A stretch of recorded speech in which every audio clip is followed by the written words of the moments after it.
Yeah, congratulations. Congratulations. Finally, Ferry Darkman has been released. Àwọn Yorùbá bọ̀ wọ́n ní etí tó bá gbọ́ àlọ́, òun náà ló yẹ kó máa gbọ́ àbọ̀. Ó ṣeé ṣe kẹ́yìn gan ti gbọ́, but fún àǹfààní àwọn tí wọ́n ti gbọ́, wọ́n ti release Ferry Darkman. No more bail condition, no more hun, no more hen. Can you imagine? Ṣé rí pé àwọn EFCC abániwọ̀rọ̀ bá òrìdá ni wọ́n? First, wọ́n ní àìmọye àwọn èèyàn àwọn náà kọ petition against Ferry Darkman. Suddenly wọ́n tún jáde síta pé no anybody ò kọ petition against ẹ o. Kí ni nǹkan tó ṣe? Wọ́n ní money laundering. Ó tún ṣe ara wọn people yìí wọ́n kàn wá excuse tó fẹ́ fi kéjì bọ̀bọ̀ yìí mọ́lẹ̀ against the 2027 election. Mo kí gbogbo ọmọ Nàìjíríà tí wọ́n jáde tí wọ́n tú yáyà bá ṣe ní ká máa ṣe náà lélẹ́yìí. Tá a bá ti rí ibi tó ti fẹ́ yàn wá jẹ kí gbogbo wa jáde síta ká pariwo ká lọgun lé wọn lórí ká má máa bẹ̀rù mọ́. Tó bá yẹ pé a bá bẹ̀rù ni tí a ò jáde bó ṣe máa silent innocent man nìyẹn. Ó hàn sí gbogbo everybody clear pé bọ̀bọ̀ yìí ò ní ẹ̀ṣẹ̀ kankan. Ẹ̀dẹ̀ fẹ́ silent ẹ̀. Àìmọye àwọn tó ti silent bẹ́ẹ̀. Àìmọye àwọn tó ti waste dànù bẹ́ẹ̀ látàrí pé wọ́n ń sọ òtítọ́ ọ̀rọ̀. Ẹ wo bí kété tí wọ́n release Ferry Darkman ẹ wá gbọ́rọ̀ lẹ́nu ẹ̀ ẹ wá gbọ́ nǹkan tó sọ. Jubilation is actually happening in Abuja. Let me play the video. Congratulations to everyone that actually spoke and lent his or her voice. Criminal. I know money laundering will best men of him. Not the launder your own money now. Who broke you are criminal? And not to do charity. They didn't hold that hand. They don't know that it's there to do charity. Anyways, we're outside. I'm a lawyer, of course. And you know what we do. We can never get inside when we have our lawyer by our side. So right now, by Sadiji, you're going to survive me with at least $3,000 space for the stars. So Fídíẹ̀mù ló sọ̀rọ̀ yẹn. Ẹ wo báwọn èèyàn ṣe ń jubilate nígbà tó jáde.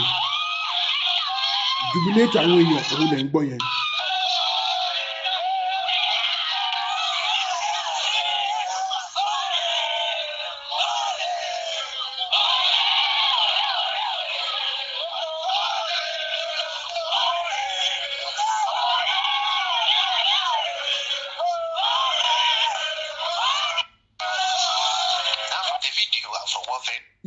Òun lẹ ti gbọ́ yẹn bí àwọn èèyàn ṣe ń jubilate after tí wọ́n release Ferry Darkman. Congratulations to all Nigerian youth tí wọ́n jáde tí wọ́n support Ferry Darkman. Ẹgbọ́n ńgbà tó jáde ó ní báwo lẹ ṣe máa parọ́ pé òun ń ṣe money laundry nígbà tó ń wò tiẹ̀ lówó lákàntì gbogbo owó tóun ní charity lòun fi ń ṣe. Can you imagine? ẹ̀ńtẹ́ bá máa parọ́ mọ́ lóòótọ́ á jẹ́ pé ẹ̀ńtẹ́ gbé ńgbà tẹ̀ dénú àkáǹtì ẹ̀ bá owó rẹpẹtẹ gbẹ̀lẹ̀ wa lè máa bí pé ok owó eléyìí kí ló ṣe jẹ́ owó eléyìí kí ló ṣe jẹ́ iṣẹ́ wo ló ń ṣe ń bolo ti rówó yìí.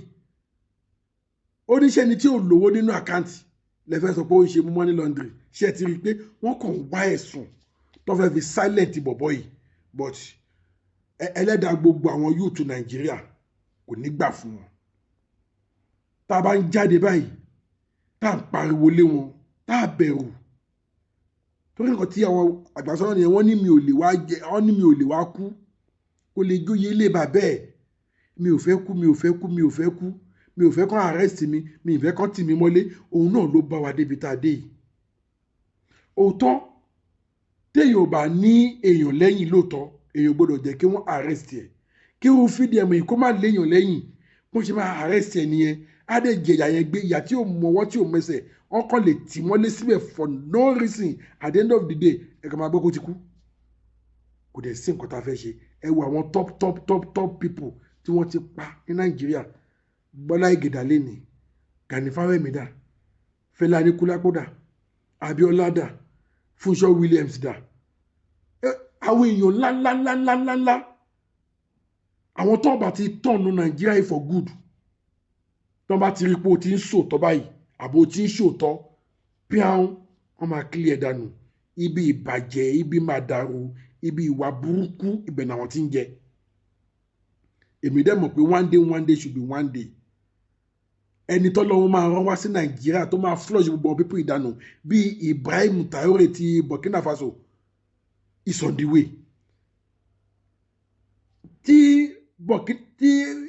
onífàkọ àbí pásítọ̀ kan bá sọ fún Burkina Faso people pé very soon o èèyàn kan bọ̀ tó kọ́ ẹ̀ ń jẹ́ Ibrahim Traoré o ó máa flush gbogbo àwọn kàńdá tó wà nínú Burkina Faso ìdánù o ó máa tọ̀nù Burkina Faso yìí for good o àwọn ọmọ olóyìn ò ní gbà wọn ò ní believe kí ni kò dẹ̀ ń jẹ́ kó believe ni pé torí pé wọ́n ti rí pé àwọn people tó wà ń bẹ̀ wọ́n ti ń ṣe wà burúkú ìbọn ọjọ́ ti pẹ́ kò sẹ́ni tó fẹ́ mú wọn but ẹ má gbàgbé nǹkan kan ẹni tọ́lọ́run ò lè mú kò tí ì dá ẹni tọ́lọ́run ò lè mú kò tí ì dá tọ́lọ́run bá sọ wípé àsìkò ti Nàìjíríà yìí náà tó ẹ kàn máa rí ẹni ẹ kàn máa wá from nowhere ẹni tẹ́ ẹ̀ tí ẹ̀ fọkàn sí tẹ́ ẹ̀ tí ẹ̀ fọkàn sí bóyá gbogbo àwọn tá a ti ẹ̀ ṣe ń rí sìn àwọn gan kọ́ ni mẹ̀sáyà wa bóyá àwọn eléyìí tí ẹ̀ ṣe ń ṣe preamble ni bóyá ẹni tọ́lọ́run máa gbé dìde òun fúnra rẹ̀ gan lè máa ti mọ̀ rẹ̀ ó kàn lè sùn jọ kan kó kàn jí pé enough is enough á dẹ̀ jáde everything adé bẹ̀rẹ̀ sí ní turn for the good everything adé bẹ̀rẹ̀ sí ní turn for good ẹ̀rọ olùfẹ́ mi information tí mo rí nìyẹn tí mo ní kí sáré wá fún ẹ̀rọ olùfẹ́ mi pé wọ́n ti release Very Dark Man kí gbogbo wa ká lọ́ọ́ fi ọkọ̀ balẹ̀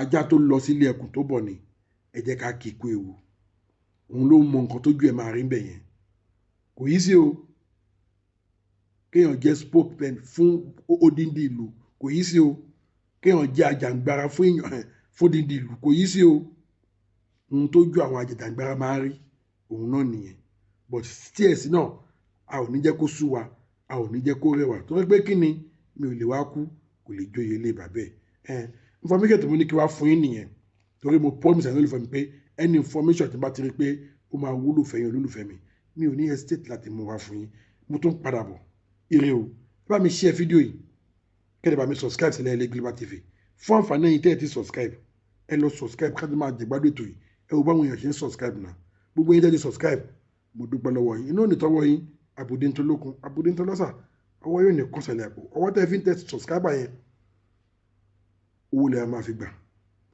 ọmọ lẹ́yìn máa fi gbé lágbára Èdùmàrè mo tún padà bọ̀ ire o.